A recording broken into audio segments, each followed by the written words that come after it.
Welcome, everybody. Gabriella has a question. So we'll start with Gabriella. And I'm going to unmute you. Okay. Hello. Hi there. It's nice to see familiar faces on tonight. Carrie and Sarah and Hannah. Yes. So yeah, I've been spending this time now that I'm at home more intensely, reconnecting with the pleasure of cooking.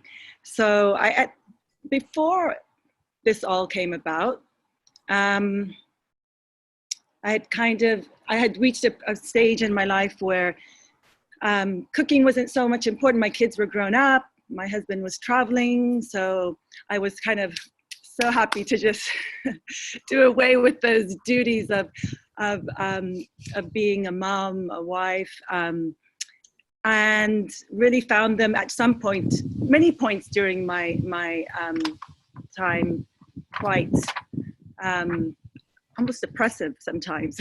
I had this love-hate relationship with cooking, but now I've come back and just really experiencing it as a really, powerful feminine practice. And I don't know if I've ever heard you speak about it as a feminine practice. And so I just wanted to get your views about it. And what is your advice to women who are having to cook more and during this time and for families, and what would you have to say with that stigma it sometimes has, right, of being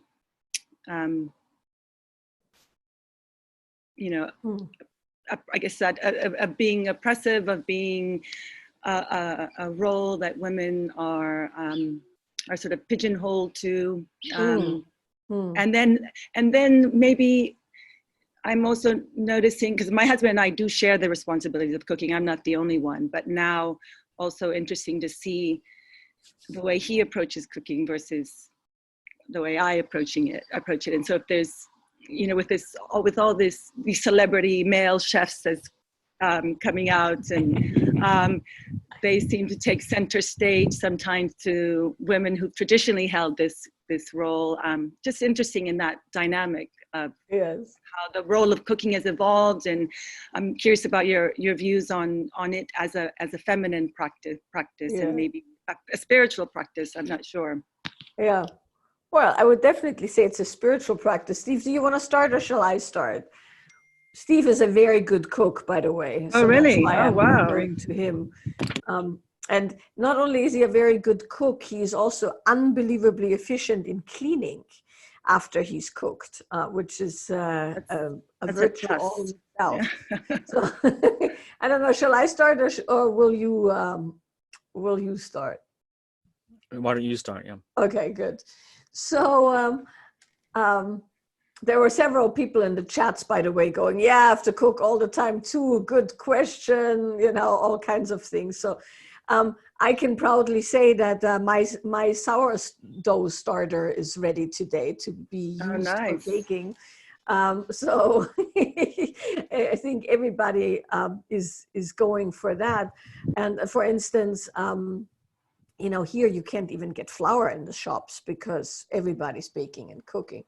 So I think there's a few things to be said about that. I don't think we want to pigeonhole cooking as a feminine practice necessarily, right? No, okay. Because it kind of conflates things a bit. I think traditionally for many, many, many, many years, cooking was the domain of women in the context of both society, right, and also from a gender role perspective because of nourishment and the feeding of children, right, feeding of the tribe in general. So I think there's an aspect to that is very gender role based for right or wrong reasons we can discuss endlessly, right? Practically speaking, it makes total sense that she who feeds a baby from her breast then goes to feeding the baby in other ways, and so on, right? And somebody's got to hunt and somebody's got to prepare the food. So I don't think there is necessarily something bad about that, because cooking in its essence has some of the really quintessential aspects of being a human being and caring for human beings, right? It's nourishment. So it has a sustenance and survival aspect to it. And then with it, within the sustenance and survival aspect, there is kind of an art form or a devotional quality to it, right? And the devotional quality is the nourishing those you love, nourishing your tribe, providing something extra on top of the function of, yeah, well, here's a hunk of mammoth, eat it, right?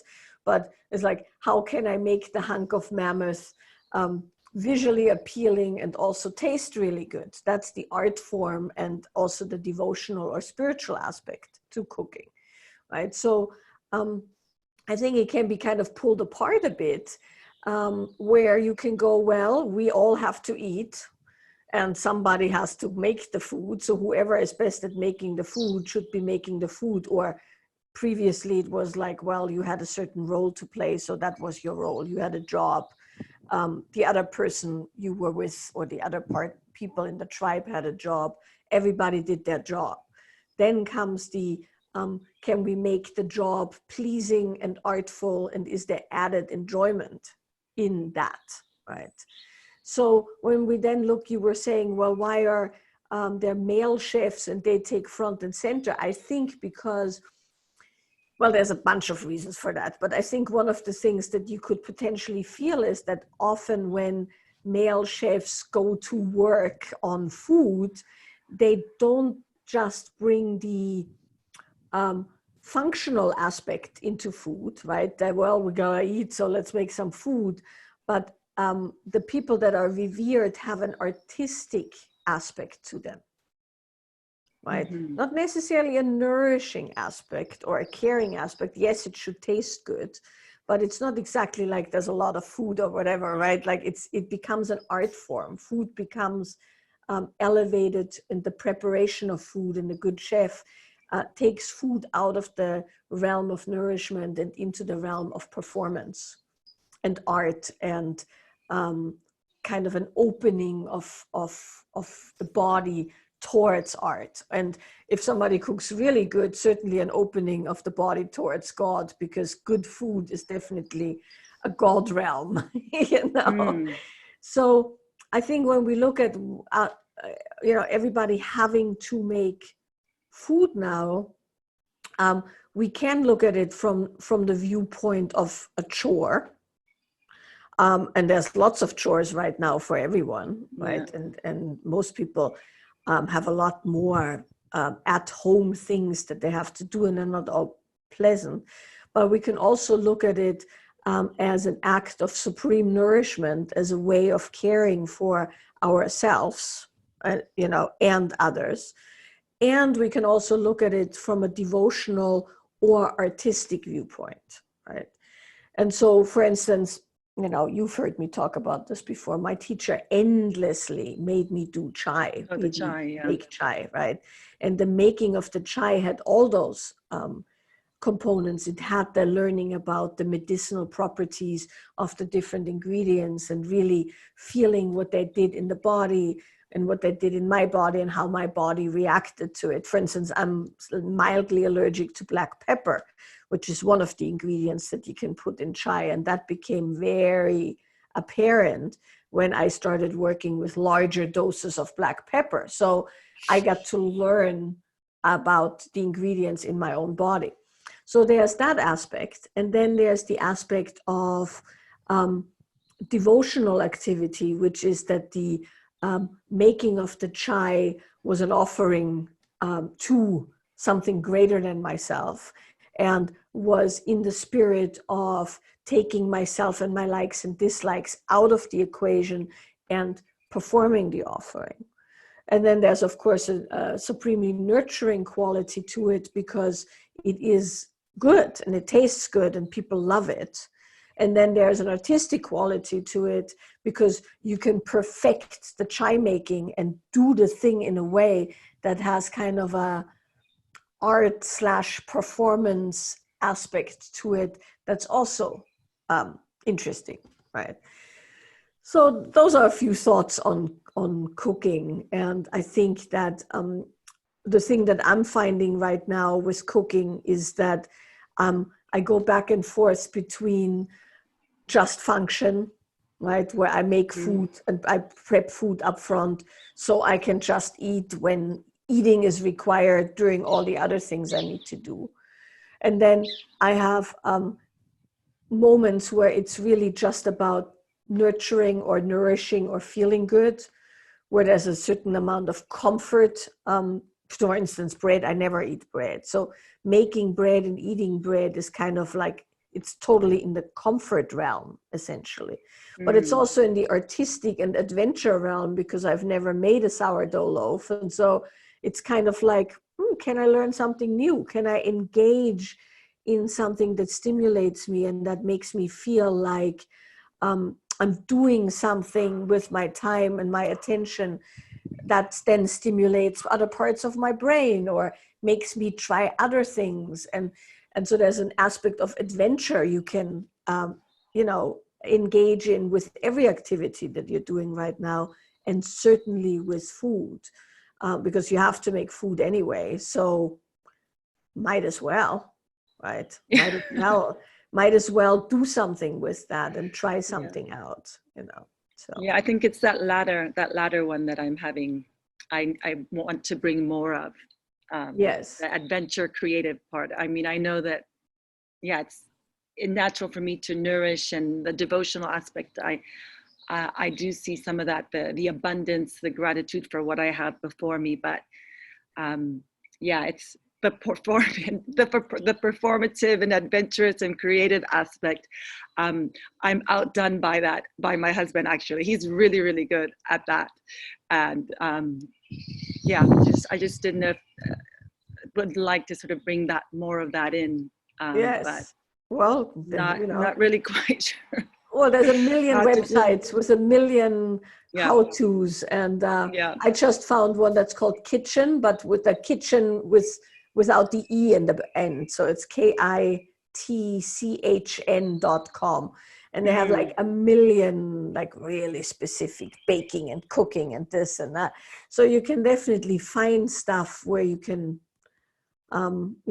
explore and, do things. Or maybe you'll find some recipe from your grandmother that you haven't made ever, and connect with your ancestry while you're nourishing and while you're being adventurous. I mean, there's endless ways that you can use the ordinary to create adventure and also sacredness, right? Which is, as you well know, one of my favorite things to explore is how can you make the ordinary sacred and the sacred ordinary. I think for me, I was just trying to tune into, because I'm doing the pleasure course with you, just attuning to the pleasure aspect from a multi-sensory aspect. Yes. And that's what I would like to connect with more. Yes, absolutely. Right. So coming back to my famed sourdough starter, that I'm so proud of. It's sitting on top of my fridge because it's warm and whatever, right? And so when I walk through the house and when I walk through the kitchen, at certain times I catch a whiff of that sourdough starter, and my entire body goes, because it has a smell that as something, baked bread. I mean, it's like, not much that's more pleasurable than baked bread. And so it's really interesting to feel that, as I traverse the house, and yesterday I was cleaning and stuff, I get a whiff and then my entire body reacts to that. And when you have one of those moments, it's good to kind of stop and go, and let that be had as a means of enlivening, right, and awakening. Because in the pleasure course, that's all we're talking about, the awakening of the pleasure body. But I think it's nice to play around with that. Okay, thank you. Okay, thank you. Okay, Brianna, I'm gonna unmute you. Hi, Michaela. Hi. So I have a question that I think that there's a general theme here, and then like I can bring it to specific, and it's how to navigate when a couple has competing or conflicting needs, particularly in a time of crisis like now. And the specific example is, so the man that I've been in a serious relationship now, his ex-wife is very controlling and manipulative and pits the kids against him by telling them lies and stuff. So it's not infrequent that he has to rush to put out a fire. And, we're all going through different challenges at this point in time, but right before we came into this health crisis, our relationship was coming to a point where I was like, okay, there needs to be more give and take here, because I am a person too. Children come first, but I am also a person with needs and can't just be shoved to the side every time the ex-wife creates drama. And he needs and he allows it to happen. He doesn't stand up. He doesn't set the record straight. They did just start counseling together as a family, because I was like, you guys need to please get counseling.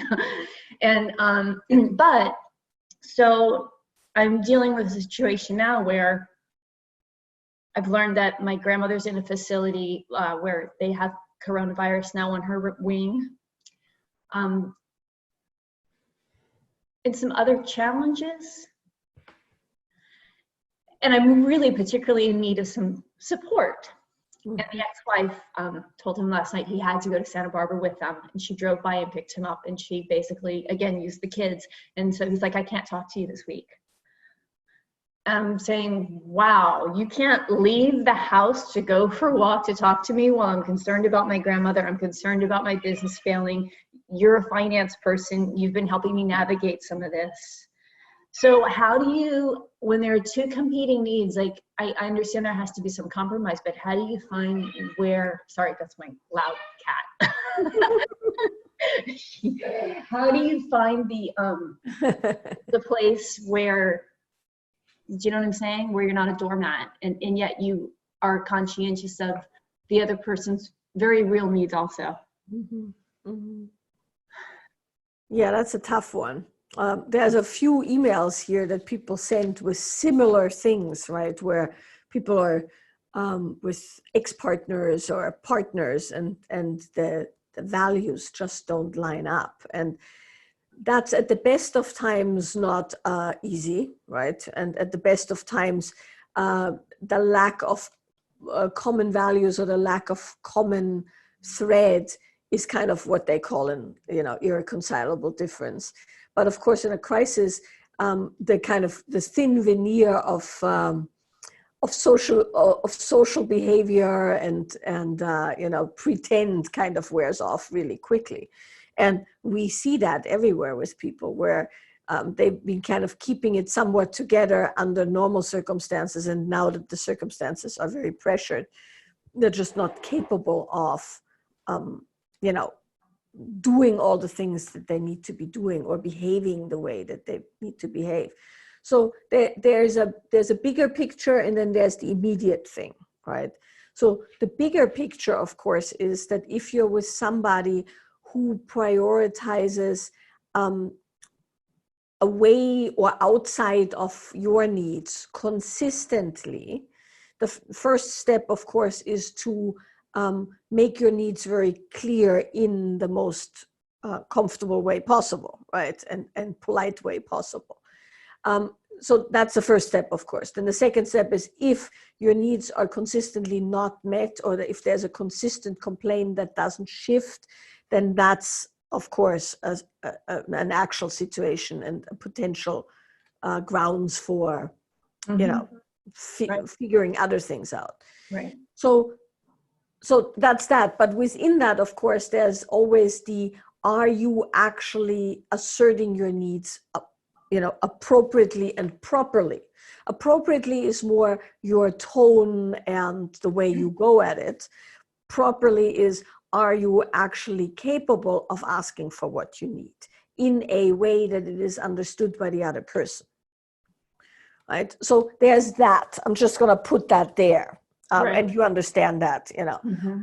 Now, in a crisis situation, well, now let me say one other thing about this, because that's the thing that goes into the crisis situation. So when you're with someone who has a history of, let's call it bad relationship, because that's a bad relationship, right? There's a certain special place in hell for mothers who turn their children against their fathers, right? I mean, I think so. Yeah. there is, and that hell is, it comes to fruition when the kids are a little bit older, usually, but that's a different story, right? But that says something about him as well, right? Now, not in a way that he's a bad human being, and clearly he didn't tolerate it forever and ever because they are divorced. So he was clearly capable of identifying that this wasn't a good situation and got out of that situation, but he's acclimated, right? And so his normal is not your normal, and his perception is not your perception because he's acclimated. It's like that proverbial frog in the hot water, or in the water that starts boiling, right? It's definitely such that he doesn't have the same baseline you have. Mm-hmm. And he probably also has a fair share of guilt because of the kids, and because of the way it went, and probably fair share of guilt that he got in there in the first, place, and so on. So he isn't coming from the place that you can see from the outside. Mm-hmm. And he's probably also somewhat, head shy, meaning, he's been hit one too many times. Yeah. So when there is even a threat of being hit, he'll already flinch and do what needs to be done, maybe even preemptively. Totally. So that there isn't massive drama. And of course, if it was just him and her, well, he could probably just cut her off. But with children in the mix, you have to somewhat sacrifice your own preferences for the good of the children, and she probably plays that well, right? Mm-hmm. So I'm saying all of this to say, to bring it into the crisis situation, he probably he's less resourced now than he's ever been, and she's probably a little bit more exaggerated in her behavior than she's ever been, and that's a pretty brutal recipe. Mm-hmm. Right, and then that's where you have he's trying to behave like a normal human being around you and take care of himself and not do certain things, so he has some resources, and then he gets yanked out of that into that kind of thing. So there is no, here's how you fix that, right? Because it's a worst case scenario. You have to just essentially look at, do you need to be the person who is louder than the other complaint so you get your needs met, right? Which is one option, right? People like that usually react to whoever screams the loudest. But if you don't want to do that, then you're probably going to have to state your needs very clearly and then move on to fulfilling them other places. Have somebody else talk with you about the business. Have somebody else give you some comfort around that, which is not what you want, but you have to essentially assume that he's not capable of supplying the comfort that you need. And then that, of course, in the long run has to be looked at. Was this just an extreme situation? And when things even out, he gets back to being, available and kind and there. Or is this chronic? No. Right. Yeah, as we were coming into this whole health crisis, he was just starting to address, we were just starting to talk about these things. Right. So that I'm like, and then now not really able to address them. Yes. But I appreciate your answer. Yeah. And that sucks, Mhm. right? And unfortunately, there's no real way out of that, because it's in a certain way a kind of a double bind that makes it so any which way you move, it's not good. And so the best thing in a situation like that is you have to step out all the way. What do you, because like what I'm worrying with a little bit right now is like, I don't feel like now is a good time to make big decisions. No, You know, it's be like, definitely not. right? When I say And step out, I'm not saying leave him. Step out as in take yourself out of that particular drama, right? like find other support. Yes, find other support. Don't expect it from him. Don't be mad at him. Don't assume that he is capable of giving you the things you want. Get them wherever you need to. Take care of yourself. Engage with him in the ways that are mutually pleasant, and step away from the rest till it can actually be addressed. No, not a good time to make any rash decisions, not any good time to make good decisions. Also, not really a good time to have like heavy duty talks unless it's necessary for maintaining sanity. Right. Thank you. Yeah. Hi, Michaela. Hi. Thank you. And Steve, I've never met you before, so thank you I both know. It's so so much funny. for doing We this. only you guys only know each other virtually. It's so yes. Yeah, exactly. My question, Michaela, has to do with daily practices and daily practices since COVID. And so in context, and Michaela knows this really well, my husband, who is like the best partner I could ever dreamed of, died 15 months ago.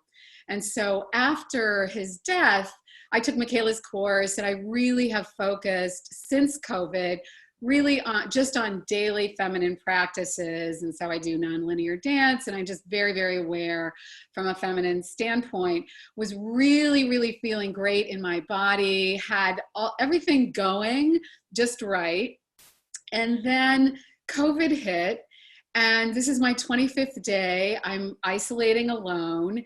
And what I started doing for my practices, not only do I do most of my feminine practices, but I've started to meditate twice in the morning and once at night. And both of them, they're two different people, and they're just very delightful, and they're like bookends to my day. And so I'm very aware, Michaela, you know, we've talked about this before about how, you know, meditating can really be much more masculine. What I've noticed in my body is I was feeling such exuberance in my body when I was only doing my feminine practices. Now I feel, I just don't feel as happy in my body, but psychically, I like the meditation that I'm doing. So my question, after all that long-winded talk, is like, am I canceling myself out by doing the meditations? Good question. Well, so here are a few things to consider, right? So practice in general falls into, well, I should say this. Here's how I look at practice. One of the ways I look at practice, right? So there is practice that builds and that deepens skills and that expands your capacity, where you learn something new, you go deeper into your stuff, something happens, right? So let's call that the kind of skill building or expanding practice. And then there's remedial practice. And so remedial practice is the kind of practice you do in order to remedy something that's happening, right? So if I do, 8 hours of emails and then I do nonlinear, in that particular moment, that's a remedial practice. I'm just digging myself out of the hole. You know, I've dug myself into a hole as far as I'm disembodied, and now I'm doing enough so that I'm out of the hole, but I haven't actually done anything beyond leveling out. Yeah. Right. But then, for instance, if I notice that and I go, well, I don't want to just be leveled out, let me do another half hour of going out in the garden and cutting some flowers and putting some music on and cooking something. And now suddenly I can feel that there's an expansion in my system that's beyond zero, beyond just feeling okay. Then I'm kind of in the expansive aspect of the practice and in the capacity building of the practice. So that's one aspect. Then the other thing is that, of course, some practices accomplish certain things while other practices accomplish other things, right? So for me, movement, embodiment, pleasure, enlivening, beauty, all of that are practices that, as you say, bring out the more feeling sensitive, kind of non-linear, let's call it feminine. Feminine is no longer really a good word, but everybody uses it. So that's that part. But sometimes I also need to meditate because, for instance, when I wrote the book, I had to at times meditate because I couldn't sleep anymore. Like my mind was going so crazy in the creative domain, and it got so much that I had to sit down and focus really, really, really strongly. And then I could put my creative swirl back on a piece of paper. So I would do remedial meditation practice and remedial movement practice as I needed it throughout the writing. And then from there, you can look at, well, you want to learn something new, right? So you use meditation as an expansive practice, meaning you're learning and you grow your capacity for focus or for concentration or for compassion or whatever it is that you're doing. So you're in a growth phase and you're using it not just to remedy, but to actually learn something, which of course allows you to use it remedially a lot better because you have practice under your belt, right? So that's how you can look at it. So you have to decide then, in the context of your isolation, what's more important, learning something and building a skill, or feeling really good and exuberant in your body. Wow. Thank you.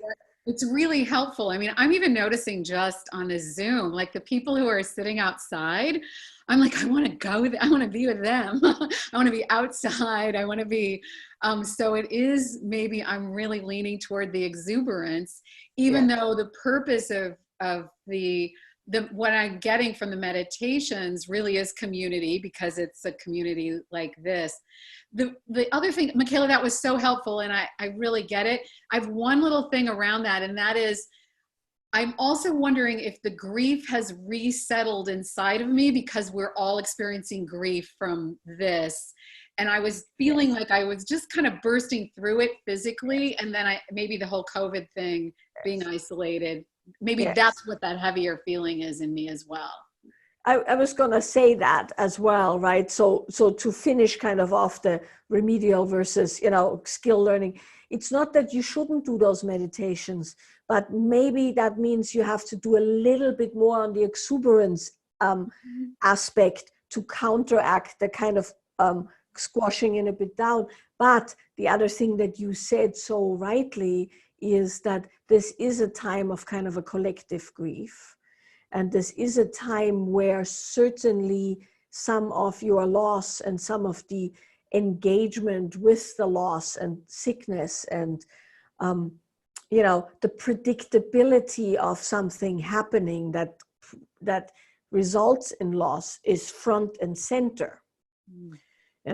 Thankfully, you engaged so fully with your grief for so long, right? And so courageously, I might add. I admire you tremendously in that way, and everything I see, you faced that thing with everything you had.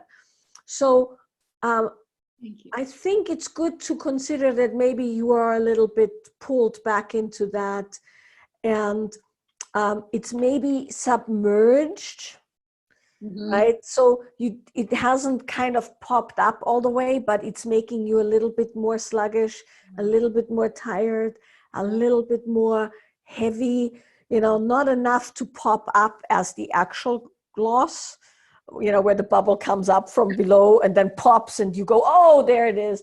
But just so that it makes you a bit heavier.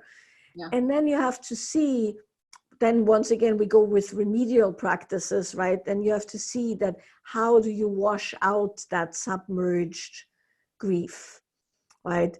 And why is it that the sitting feels good or not so good? So, you kind of play with it as in you know what you're dealing with and you attend to it so that you are in the best possible position. Because right now, the best you can do for yourself is to have the most exuberance and the most openness and the most surrender to the situation, while also attending to your grieving and loss and all of those things. Michaela, thank you. That totally helps. I know what to do. It's really bumping up the part where, yeah, I got it. It's bumping up the exuberant part, and I have time to do that. So Yeah. Thank you, and thank you for the beautiful things you said. I really appreciate that. Lovely seeing you in person. Thank you. Thanks so much. Bye. I'm gonna mute you. Julia is next. Hello. Hello, Michaela. Can you hear me? Yes. Yes. A very simple question. It refers perhaps a bit to Debbie's one. Some things I heard out of that. How do you prioritize in general for work, but also for during creative processes? And how do you use embodiment practice or meditation practice for that? Okay, good. Yes, I think that's an excellent one. I'm going to give this to Steve first because he definitely has been like crazy creative in the last couple of weeks. So I'm going to let him go first. Okay, what I didn't quite hear the first part. How do you I think prioritize? How do you prioritize? What kind of practices do you use, and how do you prioritize? So, in the creative and work aspect, now that everybody's home and you do that, how do you get yourself to a productive space? If you have too many ideas or a lot of ideas or a lot of projects and you don't know where do I go first, like. Yeah, and how would you use meditation or practicing to help you choose and prioritize? That's the question. Something yeah. Like Well, I think, when it comes to creativity, especially when we're in the early stages of being in lockdown or isolated or somewhat distanced from other people, is that creativity and productivity don't necessarily have to come together at the beginning. There's something about creativity that is general to all tasks that are creative, to all creative activity. So I think just doing something. If you're too concerned about prioritizing your creative tasks, then you may well choke the expression. So I would say to lower your standard of prioritization, assuming you have time and many ideas, which is what you're saying. If you wanted to be a creative and you didn't have any ideas, it would be different, of course. But seeing as you've got an overwhelming amount of ideas, just do something, start something, and get the ball rolling. Get yourself into that get up and go state where you're up and you're doing things and you're exercising that creativity. And then what tends to happen is from that milieu of creative activity, something forms, some tone comes, the structure re-enters the picture. That tends to happen organically, and you get clear about this, or you start to really finish that, or you get tired of not quite getting around to doing the step 2 of this, and then some strange combination of inspiration and exasperation puts you into the valley of productivity. That's why in writing we have the drafting or editing process, If you try to edit as you write, you choke the flow. You're trying to do two jobs at once, and they're not really the same job at all. And you don't do either one very well, and you tend to just choke the entire thing. You put an awful lot of demand on your creativity. You're asking the fetus of your creativity to be able to help out around the house. It's too early in the developmental stage. You've got to let the thing grow up a bit. Yeah. And then I want to add one thing that I like that a lot. So I want to add another thing to that is when prioritizing within the busyness of a day is a different story, right? Yeah. So that's prioritizing as to what to use, which Steve spoke to. And then there's also making time, right? And so as I was saying to Debbie, sometimes you have to meditate to get yourself focused enough to get the creative thing going. And sometimes you're a little bit too stuck and you need to move your body so creativity flows. And so within the prioritizing of creation within the day, what you'll have to essentially decide is, are you, let's see how I can say this. When is a good time to be creative? Is it first thing in the morning? Before you do anything else, or is it when you've taken care of the stuff that kind of spin around in your head so you have open-ended time to create? I, for one, have a really hard time having open loops and really entering creative engagement. So I tend to want to close my open loops and then have a large stretch of time to be creative. But of course, sometimes that's not possible. And sometimes by the time I've closed the open loops, I'm so tired that there isn't much left. So you have to essentially examine your patterns around creativity and then structure your day such that you can do that. That's great. Thanks. Yeah. Okay. Thank you All both. Right. You're very welcome. There were a few people who sent in questions that we didn't get to, but we'll have another call next week anyway. If we collect enough questions, we might just record everybody's questions at some point. But yeah, keep on sending things in. Some of them we addressed. We'll post the information for the next call. Other than that, I think the only other thing to say is that the Awakening the Pleasure Body is open for all of April if you want to join us in the 6 months online at-home exploration. And I think that's about it. Thank you, everybody.